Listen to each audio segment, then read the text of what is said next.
ఓం నమ శివాయ ఛానల్లోకి స్వాగతం అండి. అందరికీ నమస్కారం అండి.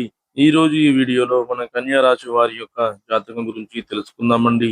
వీరి జీవితానికి సంబంధించినటువంటి ప్రధానమైన అంశాలు ఏంటి, అలాగే ఈ 2026వ సంవత్సరం ఆగస్టు 8వ తేదీ శనివారం యొక్క దినఫలాలు కన్యా రాశి వారికి ఏ విధంగా ఉంటాయి.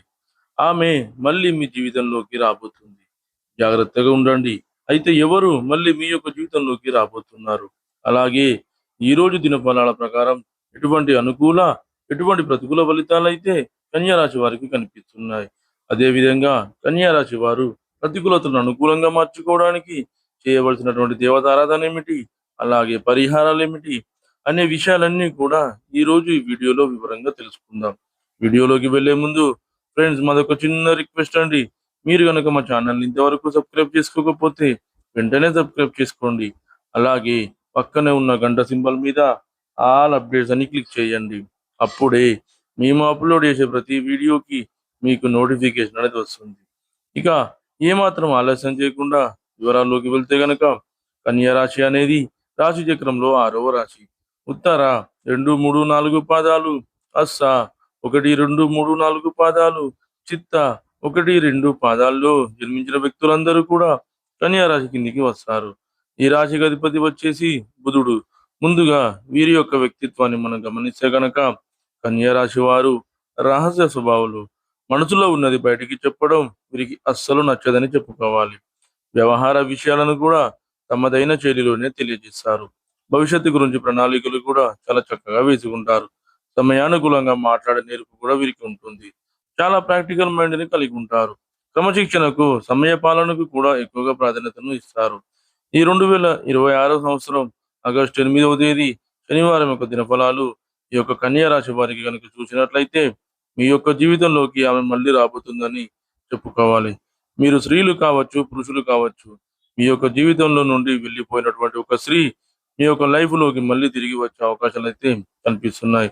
తను మీ యొక్క స్నేహితురాలు కావచ్చు, బంధువు కావచ్చు, మీ ప్రాణ మిత్రురాలు కావచ్చు, లేదా పురుషుల విషయంలో అయితే మీ యొక్క ప్రేయసి కూడా అయి ఉండొచ్చు, లేదా మీ యొక్క లైఫ్ పార్ట్నర్ కూడా అయి ఉండొచ్చు. అంటే కొన్ని అనివార్య కారణాల వల్ల తను మీ యొక్క జీవితం నుండి బయటకు వెళ్ళిపోయింది. తను మీ యొక్క లైఫ్ లోకి తిరిగి వచ్చే అవకాశాలు అయితే కనిపిస్తున్నాయి. అలాగే ఇది మీకు చాలా ఆనందాన్ని కలిగించినటువంటి అంశం.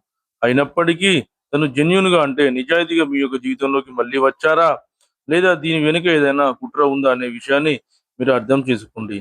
అలాగని వారి మనసును ఒప్పించకండి, కానీ పరిస్థితులను అంచనా వేసే తెలివితేటలు మీకు ఖచ్చితంగా ఉండాలి. అలాగే ఈ రోజు దినఫలాల ప్రకారం మీరు కుటుంబ సభ్యులతో నాణ్యమైన సమయాన్ని అయితే గడపబోతున్నారని చెప్పుకోవాలి. కుటుంబ జీవితం గురించి కొన్ని ముఖ్యమైన నిర్ణయాలు కూడా ఈ రోజు తీసుకోబోతున్నారు. మీ యొక్క సంతానం నుండి కొన్ని ప్రోత్సాహకరమైనటువంటి వార్తలను కూడా వినబోతున్నారు. వారు చదువులో చక్కటి ఫలితాలను సాధించే అవకాశాలు కూడా కనిపిస్తున్నాయి. కెరియర్ పరంగా మీ యొక్క సంతానం అవకాశాల కోసం ఎదురు చూస్తున్నట్లయితే ఆ అవకాశాలు కూడా వారికి ఈ రోజు దక్కబోతున్నాయని చెప్పుకోవాలి. అలాగే కన్యా రాశి వారు నూతన ఉద్యోగ ప్రయత్నాలు చేస్తున్న వారికి ఉద్యోగ ప్రయత్నాలు ఖచ్చితంగా సక్సెస్ అవుతాయి. ఒక మంచి అవకాశం వారి ముందుకు వచ్చే సూచన కూడా ఈ రోజు కనిపిస్తుంది. అలాగే ఈ రోజు శనివారం రోజు కన్యా రాశి వారు చాలా రోజులుగా ఎదురు చూస్తున్నటువంటి ఒక సమస్యకు పరిష్కారం కూడా లభించబోతుంది. నూతన వ్యక్తులతో పరిచయం ఏర్పడే అవకాశాలు కూడా కొంతమంది కన్యా రాశి వ్యక్తుల యొక్క జీవితంలో కనిపిస్తున్నాయి. రాజకీయ రంగంలోని వారికి మీకు రాజకీయ భవిష్యత్తుకు సంబంధించి ఒక ముఖ్యమైన వార్త వినే అవకాశాలు కూడా కనిపిస్తున్నాయి.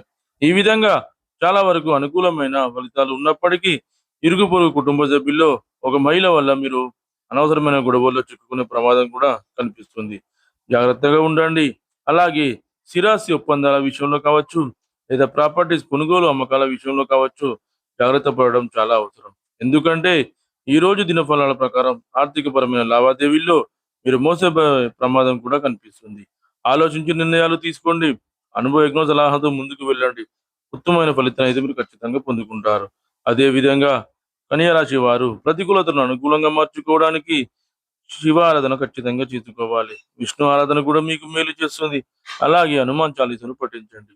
మీకు తోచినంతలో అనాథలకు, అభాగ్యులకు, పేదవారికి దాన ధర్మాలు చేయండి. వారికి దుప్పట్లు, గొడుగులు, పాదరక్షకులు దానంగా ఇవ్వండి.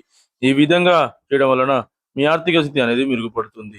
అలాగే మీరు చేసిన పాపాలన్నీ కూడా తొలగిపోతాయి. మీ ఆర్థిక స్థితి అనుమతిస్తే గనుక ఒక దేశీయ గోమాతను దానంగా ఇవ్వండి. ఆవును దానంగా ఇవ్వడం వల్ల మీకు బ్రహ్మలోక ప్రాప్తి అనేది కలుగుతుంది. చూశారు కదండి ఫ్రెండ్స్ ఈ వీడియో కనుక మీకు నచ్చినట్లయితే లైక్ చేయండి, షేర్ చేయండి. మరిన్ని మంచి మంచి వీడియోల కోసం మన ఛానల్ని ఇప్పుడే సబ్స్క్రైబ్ చేసుకోండి.